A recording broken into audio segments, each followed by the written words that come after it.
Hello, I'm Dr. Jim Richey, and I'm your professor for this class. I want to welcome you all to the land of online education. I've been teaching online courses since 2005 at the undergraduate level and at the graduate level.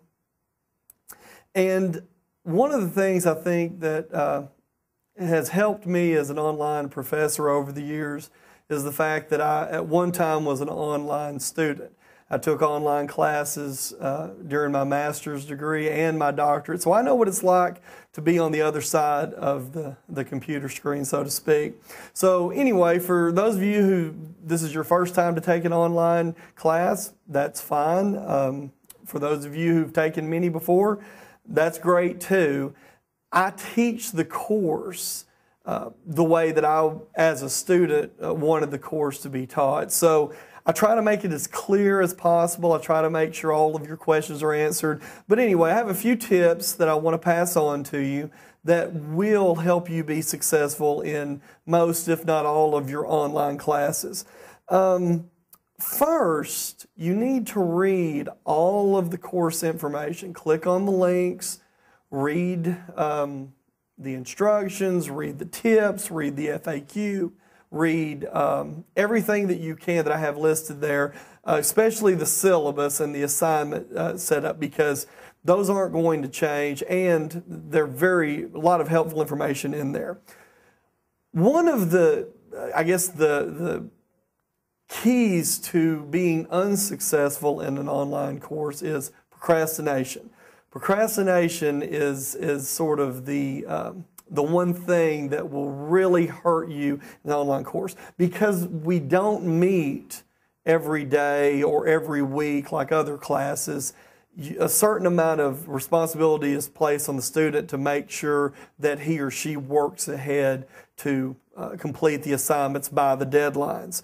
So you need to remember, I always say Murphy's Law is always in place, and Murphy's Law is if anything can go wrong, it will go wrong. Now, I will always give you plenty of time to do each assignment, but I don't accept late work. So do not look at the due date as when the assignment's due.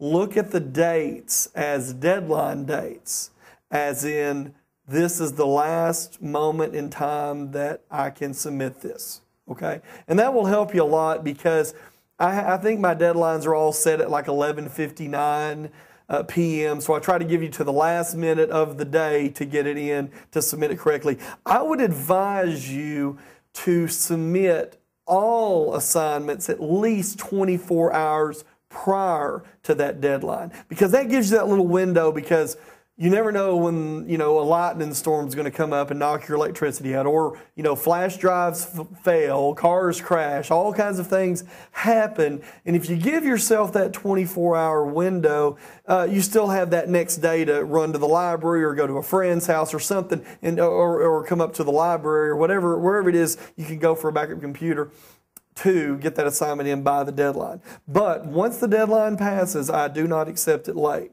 So once again, as a reminder, don't look at the dates as when the assignment's due. Look at the date as this is the last moment in time Dr. Richey will accept this assignment.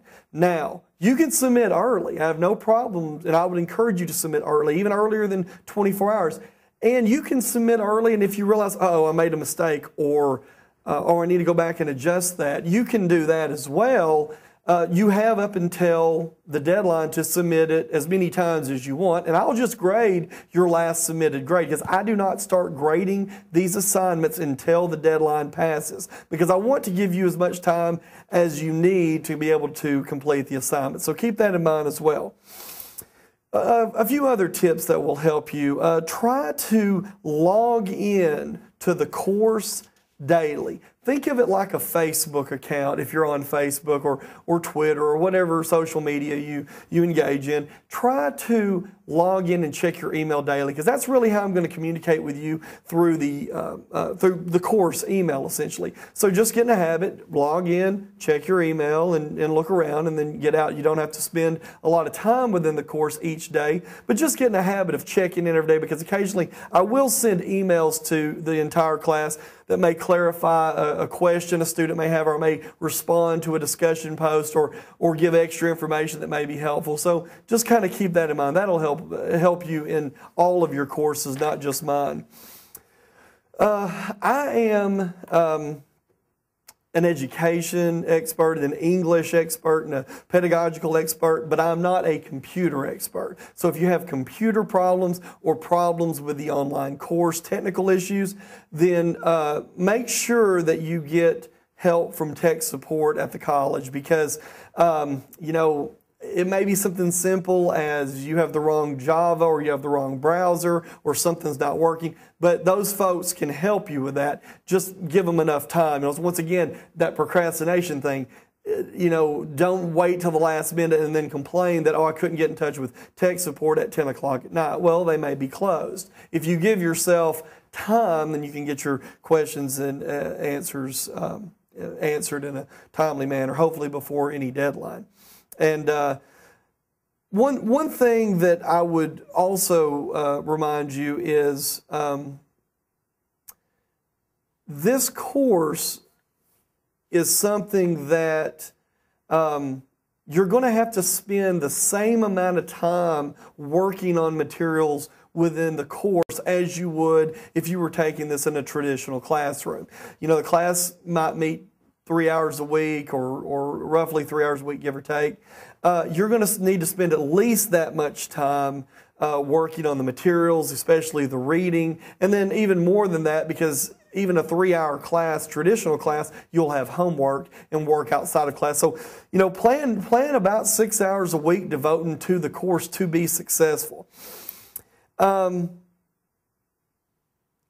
thing that I want to bring up that many students don't take advantage of is my door's always open. My office door is always open. I'm up at the college most of the time.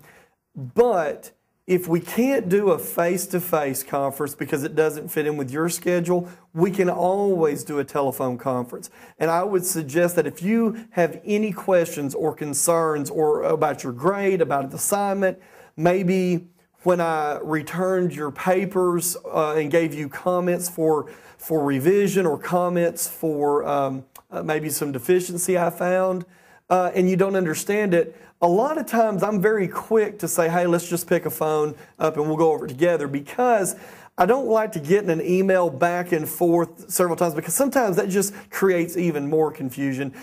So if you want to conference, I'll encourage that. Now, I won't push it on you. I kind of will, the old saying, God helps those who help themselves. I'm kind of like that in my class. I will, I will help you as much as you help yourself. If you want to go over each one of your assignments after I grade them by phone or in person, we can do that. We can go over that.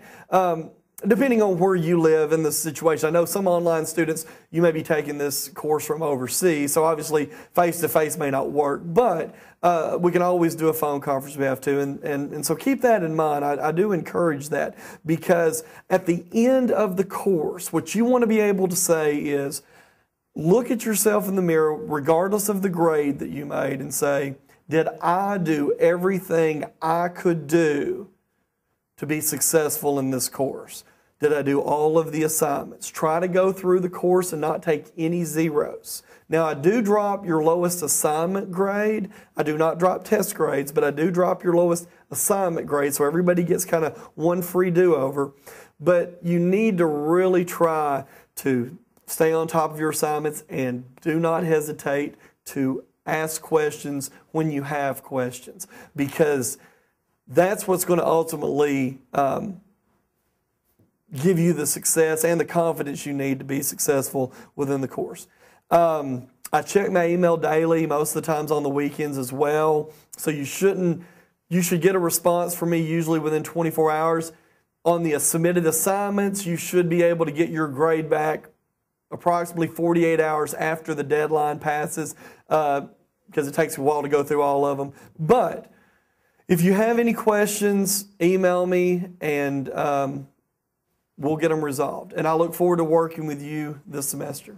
Thanks.